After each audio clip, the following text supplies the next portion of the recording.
5 minute রাস্তায় গিয়ে দাঁড়াও এবং সবকটা লোকের চেহারা দেখতে থাকো। দেখবে রোগা লোক হোক মোটা লোক হোক প্রত্যেকেরই একটা ভুঁড়ি আছে। এমনকি তুমি নিজের দিকে তাকিয়ে দেখলেও সেটাই দেখতে পাবে। তার মানে বুঝতেই পারছো ওজন কমার সাথে ভুঁড়ি কমার কোনো সম্পর্ক নেই।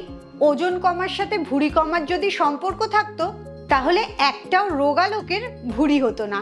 আজকে এমন 7টা টিপস তোমাদের বলবো, সেই টিপসগুলো তোমরা মেনে চললে 15 দিনের মধ্যেই নিজের ভুঁড়ি কমাটা লক্ষ্য করতে পারবে। তাই প্রত্যেকটা টিপস খুব মন দিয়ে শোনো এবং কালকে থেকেই এই পরিবর্তনগুলো আনতে শুরু করো। কোনো ডায়েট বা এক্সারসাইজ না করেই তোমার ভুঁড়িটা কমবে। Welcome to good life with Sukanya. আমি লাইফস্টাইল কারেকশন কোচ। আমার প্রোগ্রামে রোজ দেশ বিদেশ থেকে বহু মানুষ যোগ দিচ্ছে তাদের মানসিক স্বাস্থ্য শারীরিক স্বাস্থ্য ভালো করে একটা নতুন জীবন ফিরে পাচ্ছে। তুমিও যদি এই প্রোগ্রাম সম্বন্ধে জানতে চাও, আমার 2 ঘন্টার অনলাইন সেশন জয়েন করতে চাও, তাহলে এক্ষুনি নিচের হোয়াটসঅ্যাপ নাম্বারে LCW এই কথাটা লিখে হোয়াটসঅ্যাপ করো। অনেকের অনেক জায়গাতেই চর্বি জমে, কারোর হাতে কারোর থাইয়ে, কিন্তু পেটে চর্বি জমার সংখ্যাটাই অনেক বেশি আর এতে বিপদও অনেক আছে। হাতে পায়ে থাইয়ে কোনো অর্গান থাকে না, তাই জন্য সেখানে চর্বি জমলে তোমার শারীরিক ক্ষতিটা কম হয়, অথচ পেটের মধ্যেই সব যন্ত্রপাতিগুলো আছে, তাই পেটে চর্বি জমলে ক্ষতিটা অনেক বেশি হয়। কোথায় তোমার চর্বি জমবে এর জন্যে অনেকগুলো জিনিস নির্ভর করে। অবশ্যই তার একটা কারণ ডিএনএ স্ট্রাকচার, এছাড়াও মেন্টাল স্ট্রেসটা একটা বড় কারণ। যত তুমি স্ট্রেসে থাকবে তত তোমার ভুঁড়িটা বাড়তে থাকবে। আমার কথাটা তুমি মিলিয়ে দেখো, দেখতে পাবে যাদেরই স্ট্রেস বেশি তাদেরই ভুঁড়ি বেশি। এবারে আসি এটা তুমি কমাবে কি করে। প্রথম যে অভ্যাসটা পরিবর্তন করবে সেটা হচ্ছে রান্নাতে এত তেল ব্যবহার করা বন্ধ করবে। প্রথমত তেলের মধ্যে সেরকম কোনো পুষ্টিগুণ নেই, আর দ্বিতীয়ত তেলের ক্যালোরিটা প্রচুর বেশি থাকে। তুমি সবজির ক্যালোরি বুঝতে পারছো, কিন্তু সেই সবজিটা রান্না করতে কতটা তেল ব্যবহার করছো তার কোনো মাপও থাকছে না, আর ক্যালোরির হিসেবও থাকছে না। কারণ 1 গ্রাম প্রোটিন বা 1 গ্রাম কার্বোহাইড্রেট যাতে মাত্র 4 ক্যালোরি থাকে, সেখানেই 1 গ্রাম তেল ব্যবহার করলে সেই ক্যালোরিটা 9 ক্যালোরি হয়ে যায়, মানে ডাবলের থেকেও বেশি।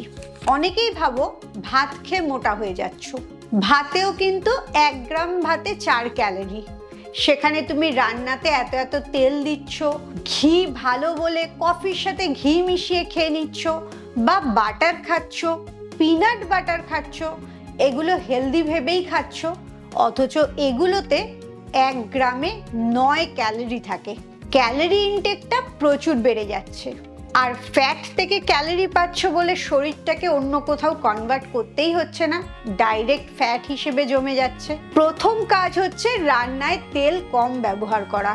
এর জন্য চেষ্টা করবে বেশিরভাগ রান্নাই তুমি সেদ্ধ করে বা পুড়িয়ে বা স্টিম করে খেতে, তাহলে তোমার ক্যালোরিও কম ঢুকবে আর শরীরটাও ভালো থাকবে, ভুঁড়িটা তাড়াতাড়ি কমবে। সাধারণত একটা লোকের মাসে 500 থেকে 700 গ্রাম তেল ব্যবহার করা উচিত। তুমি এবারে হিসেব করে দেখো তোমার বাড়িতে কতগুলো লোক আছে, মাসে কত গ্রাম তেল লাগে। এখানে তেল বলতে সব রকমের ফ্যাটই বলছি, অয়েল, ঘি, বাটার, সমস্ত কিছু। আমার একটা তেলের ওপরে গোটা ভিডিও আছে, সেখানে আমি বলেছি রান্নায় কোন তেলটা ব্যবহার করা ভালো, অবশ্যই ওই ভিডিওটা একবার দেখবে। এবারে আসি 2 নম্বর টিপসে, যেটা ভারতীয়রা ভীষণ ভুল করে। সেটা হচ্ছে প্রোটিন তোমাকে বেশি খেতে হবে। সারাদিনে যতবার খাবে সেই খাবারে যেন প্রোটিন থাকে। আমিষ প্রোটিন হলে মাছ, মাংস, ডিম, নিরামিষ প্রোটিন হলে পনির, টোফু, ছানা, থেম্পে, সয়াবিন, যে কোনো একটা, কিন্তু প্রোটিন থাকতেই হবে। কারণ প্রোটিন থাকলে তোমার খিদেটা কম পাবে, তোমার মাসেলটা ভালো হবে, আর মেটাবলিজমটাও বাড়বে। যত মাসেল বাড়বে, মেটাবলিজম বাড়বে, তত তোমার ফ্যাট বার্নিং বাড়বে। একই খাবার খেলেও তুমি অনেক বেশি তাড়াতাড়ি ওজন কমাতে পারবে, স্পেশালি চর্বি কমাতে পারবে। আর যত কার্বোহাইড্রেট খাবার খাবে তত তোমার পেটে বেশি চর্বি জড়ো হবে। তাই এখন থেকে কি কার্বোহাইড্রেট খাচ্ছ সেটা লক্ষ্য না করে কি প্রোটিন খাচ্ছ সেটা লক্ষ্য করবে।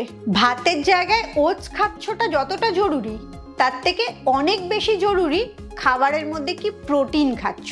এই প্রোটিনটা মিনিমাম 1 কিলো ওজনের জন্য 0.8 গ্রাম থাকা উচিত। তাহলে তোমার ওজন যদি 100 কিলো হয়, মিনিমাম 80 গ্রাম তোমাকে প্রোটিন খেতে হবে।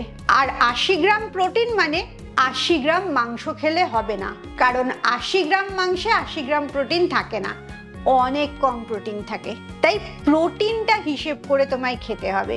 আমার লাইফস্টাইল কারেকশন প্রোগ্রামে এগুলো আমি ধরে ধরে শিখিয়ে দিই। তাই যে খাবারই খাও, যে দেশেই থাকো, কোনোটাই অসুবিধা হয় না। 3 নম্বর যেটা খাবারে যোগ করবে সেটা হচ্ছে ভালো পরিমাণে ফাইবার। ফাইবার যোগ করার খুব সহজ উপায় হচ্ছে সারাদিনে 3 থেকে 4 রকমের সবজি খাবে।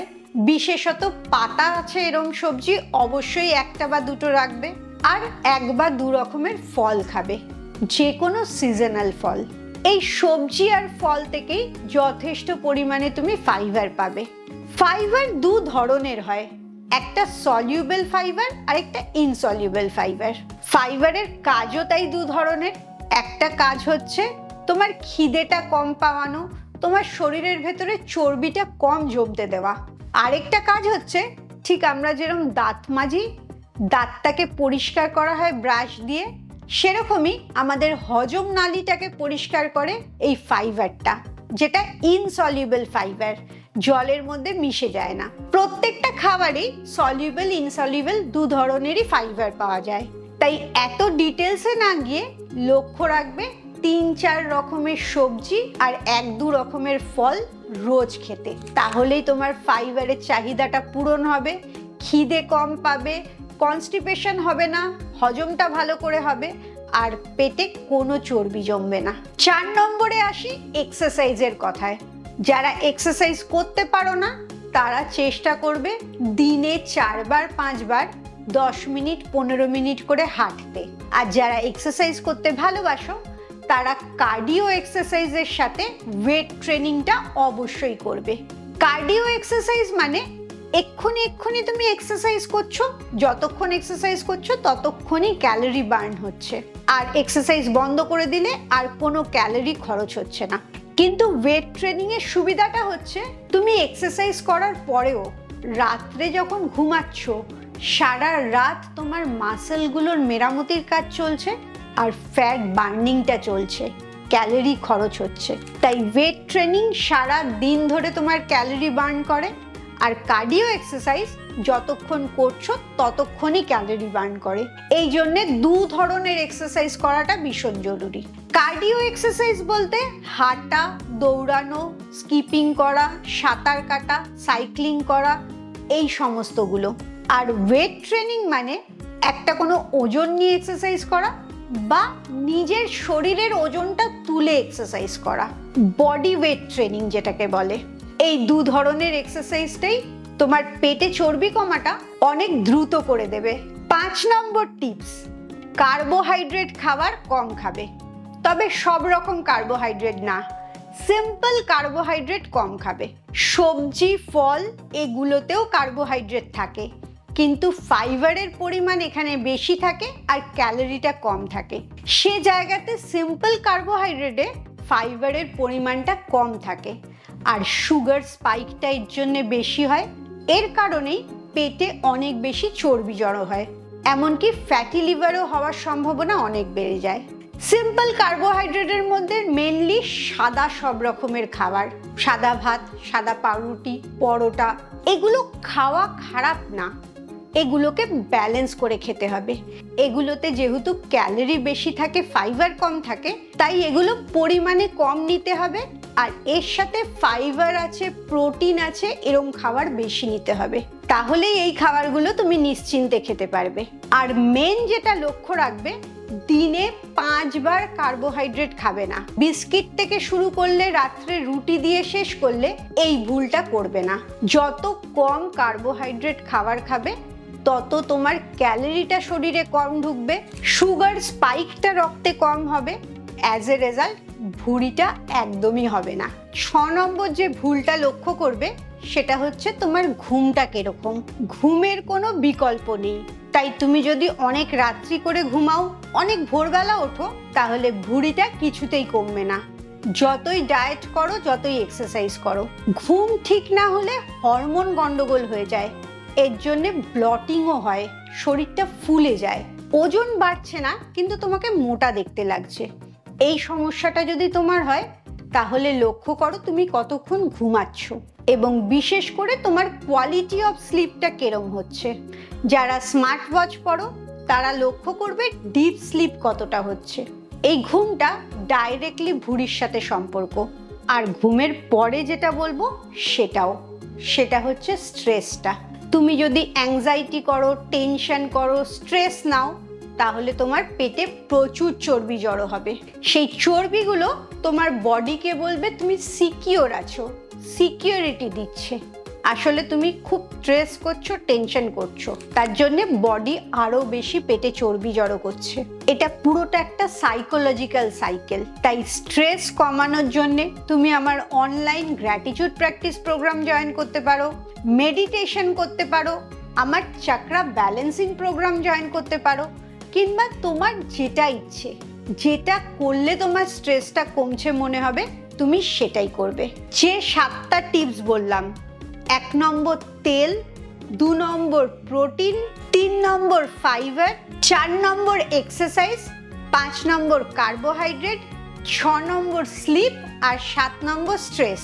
এই 7টা যদি তুমি ম্যানেজ করতে পারো তাহলে কোনো ডায়েট করতে হবে না, কোনো ভিগোরাস কিছু করতে হবে না। আর সারাক্ষণ ওজন কমাতে হবে এটাও করতে হবে না। খুব সুন্দরভাবে দেখবে তোমার ভুঁড়িটাও কমে যাচ্ছে, ওজনটাও কমে যাচ্ছে। তুমি এই 7টার মধ্যে কোনটা সবচেয়ে ভুল করো অবশ্যই আমায় কমেন্টসে জানাও। খুব ভালো থাকো, মানসিক আর শারীরিকভাবে একদম সুস্থ থাকো।